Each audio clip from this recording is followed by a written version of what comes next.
मिटा दे अपनी हस्ती को, अगर कुछ मर्तबा चाहिए कि दाना खाक में मिलकर गुले गुलजार होता है। जय श्री राम, जय बजरंगबली। बाबा जी आप हमें बताएं पशु हत्या क्यों नहीं करनी चाहिए। पहले ये समझना है कि पशु कौन है। हम भी तो एक पशु ही हैं तब तक। जैसे जब देवताओं पे आक्रमण होने लगे, राक्षस करने लगे आक्रमण, तो वो सारे लोग भगवान विष्णु के पास गए और वहाँ उन्होंने अपनी अरदास की कि हे भगवान, जैसे चंडमुंड है, महिषासुर है, उन्होंने तंग किया देवताओं को, इंद्रलोक से भगा दिया और उस पर अपना कब्जा कर दिया। और भगवान ने वहाँ पे ऐसे बताया कि तुम सारे लोग अपनी अपनी शक्तियों को अरदास करके, एक माता, जैसे नवरात्र में हम नौ रूप दुर्गा माता की आराधना करते हैं, नौ दुर्गा की स्थापना की, उसी नौ दुर्गा की शक्ति से हमें प्रेरणा लेनी है।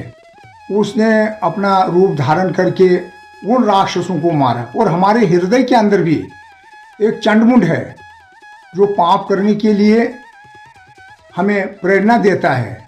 ये दरअसल हमारे पिछले पूर्वजों के जो रस्म रीतियाँ हैं, भगवद गीता में साफ लिखा है कि कुछ रस्म रीतियाँ ऐसी हैं जो निष्काम भाव से करनी चाहिए, जिसमें पाप वगैरह का भी ये वर्णन भगवान कृष्ण ने किया है कि किसी को जो तुम मारोगे किसी को, वो एक जैसे सदना कसाई की बात है। सदना कसाई एक कसाई था, वो कसाई का काम करता था। एक दिन एक शाम के टाइम पे किसी के घर में मेहमान आ गया, तो वहाँ पे गोश्त के लिए उसने अपने नौकर को या लड़के को भेजा कसाई के पास कि जाओ गोश्त लाओ सदना से। तो सदना के पास एक बकरा था, वहाँ पे जिंदा ही था, वो गोश्त ख़त्म हो गया था। उसने सोचा कि गोश्त तो ख़त्म है, लेकिन घर बड़ा संपन्न घर था, मेहमान आया था, रोज़ वो 2 4 10 दिन के बाद गोश्त लेते थे, उसी से घाकते। उसके लालच के वश में आकर उसने कटारी अपनी तेज़ करके उठाई और बकरे को जिंदा उसके पट से गोश्त काटना चाहा, लेकिन बकरा हंस पड़ा।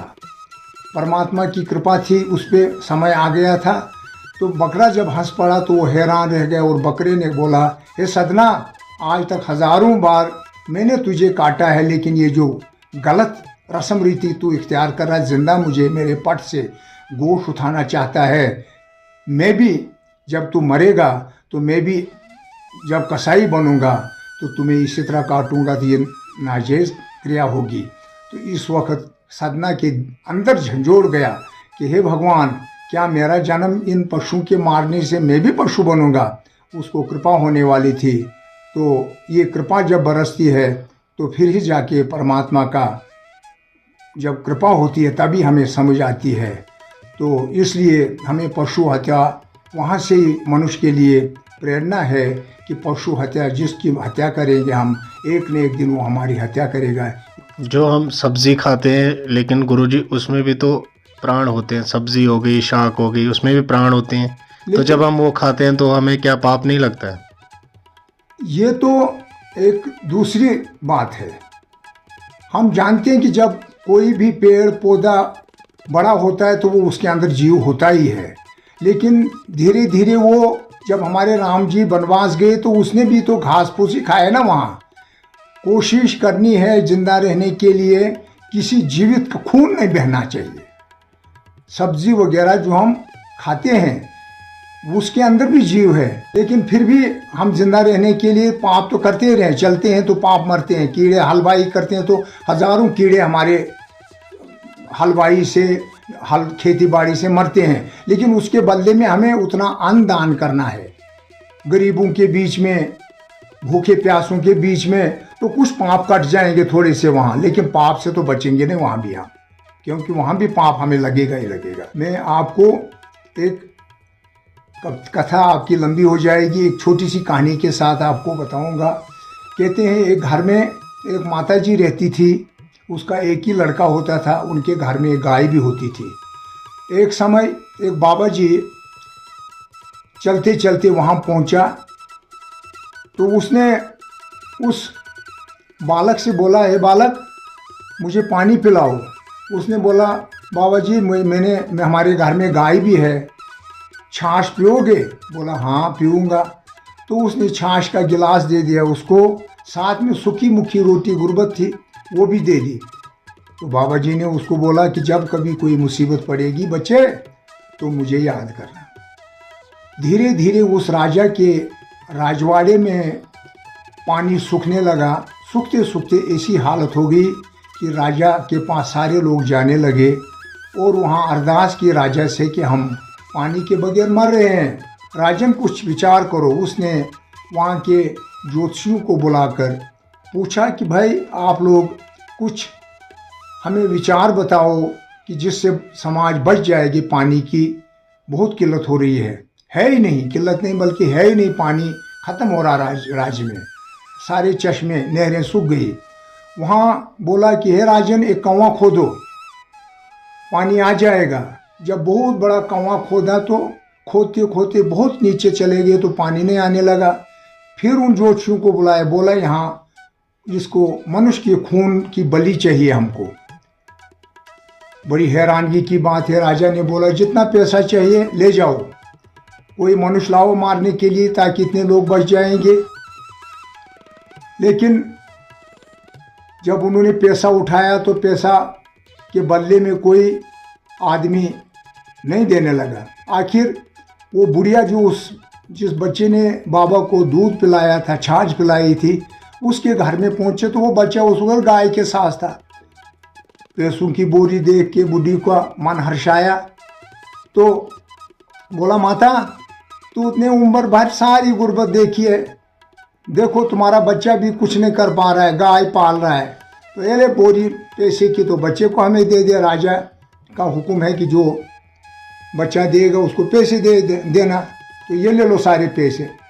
तो लालच का समय था, लालच आ गई माँ को, क्योंकि धन जो है ये इंसान को अंधा कर देता है। आखिर बच्चा जंगल में था, पैसे पकड़े माता ने, बच्चे के पास गए, दशा दिखाई माता ने कि इस जगह पर वो गाय चराता होगा। ले गए उसके पास सिपाही संतरी, तो वहाँ जब पहुँचे तो पूछा बच्चे से, तेरी माँ ने तुझे बेच डाला? बोला क्यों? बोला उसने पैसे पकड़े। बोला क्यों? बोला तुझे मारने के लिए। बोला ठीक है, जब तो माता के पास जाओगे? बोला जिस माता ने मुझे बेच दिया तो अब उसको क्या जाना है मैंने। तो उनके साथ वहीं से चल पड़ा, जंगल से ही गाय को अकेला छोड़ दिया। आखिर जब वहाँ पहुँचे तो उसने जब मौत आती है ना, तब सब कुछ कहीं इंसान कहीं विचार सोचता है किसी तरह से बच जाऊँ। आखिर उसको याद आई वो बात कि इंसान जब बुरे कर्म करता है वो भी याद आते हैं, अच्छे कर्म करता है तो वो भी याद आते हैं। उसको याद आई वो बात कि किसी बाबा ने मुझे बोला था कि मुझे याद करना, तो इससे बढ़कर कौन सा मुसीबत आएगी, मुझे गले में तो छुरी बजनी है अब। आखिर उसने बोला मुझे 2 मिनट इजाज़त दे दो, मैं किसी का ध्यान करूँगा। तो उसने परमात्मा से अरदास की, है मेरे परमात्मा परमेश्वर, जिस बाबा ने मुझे एक दिन बोला था कोई मुसीबत आएगी तो मुझे याद करना। परमात्मा उस बाबा को मेरे सामने ला, कुछ विचार तो मत दे देगा, मैं बच जाता। आखिर बाबा प्रकट हो गया, परमात्मा की मेहर थी। बाबा ने बोला कि क्या बात है बच्चा, क्या बात है? बोला बाबा जी आप खुद ही देखो मुझे मारने के लिए लाए हैं। तो उसने जो भी लोग वहाँ मारने वाले थे, राजा भी खड़ा था, बाबा जी ने बोला आप लोगों को क्या चाहिए? बोला हमें यहाँ बलि देनी है, खून चाहिए हमको। तो खून चाहिए तो ये तालाब पानी से भर जाएगा और यहाँ के लोग पानी ले लेंगे, वो अपना जीवन बच जाएगा उनका, पानी के बगैर मर रहे हैं, माल मवेशी इंसान सभी पेड़ पौधे सूख रहे हैं, पशु मर रहे हैं, तो इसलिए बलि देनी है। उसने जो झाड़ियाँ होती है कांटा लाया, एक छोटा सा कांटा लाया। उसने बोला ठीक है आपको खून चाहिए ना, तो एक छोटी सी जो छोटी उंगली होती है इंसान की, उसको उस कांटे से थोड़ा चुबा के तो उससे एक ही बूंद खून उस तालाब में डाला। एक बूंद खून से जब वो भर गया वो तालाब, तो पानी ऊपर से जाने लगा और सारी नगरी पानी में डूबने लगी। अरदास करने लगे उस बाबा जी से, किसी तरह से इस पानी को कम करो। बोला तुम तो इसको गला काट रहे थे, अभी तो मैं कैसे काम करूँगा। यानी किसी का गला काटने से किसी का घर बसता नहीं, उजड़ी जाता है उसका भी। अब घर कौन सा है, पहले तो उस इंसान का, मारने वाले का जन्म बिगड़ जाता है, ख़त्म हो जाता है, उसका जीवन जो है कोई जन्म नहीं है, वो पशु से भी बदतर हो जाता है। इसलिए फिर वहाँ पे वो जिंदा बच गया। वो लड़का जो था वहाँ खून देने के, एक बूंद देने के बाद वो बच गया और वैराग्य होकर बाबा जी के साथ चला गया। और वहीं से हमें प्रेरणा लेनी है। इस संसार में सब मतलबी के यार हैं।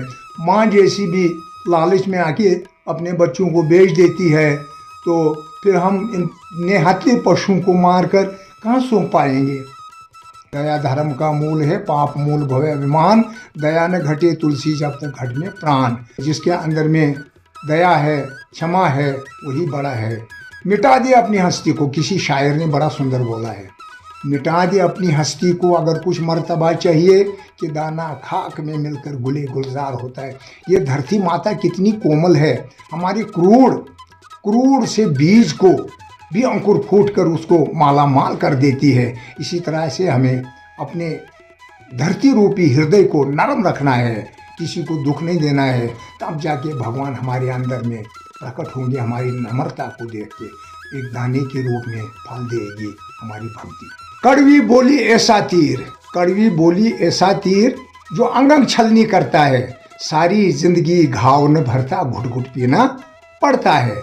तो अब क्या है, कोई भगवान न करे किसी को चोट लग जाए, गोली लग जाए, 2-4 महीने में, 6 महीने, 1 महीने के अंदर ठीक होता है। लेकिन कड़वी बोली खून के अंदर घुल जाती है। जब भी वो बंदा बुरा बोलने वाला सामने आता है ना, तो पूरे खून के अंदर उबाल आ जाता है कि ये वही बंदा है, ताज़ा घाव हो जाता है। जी गुरु जी, आपने बिल्कुल सही बोला।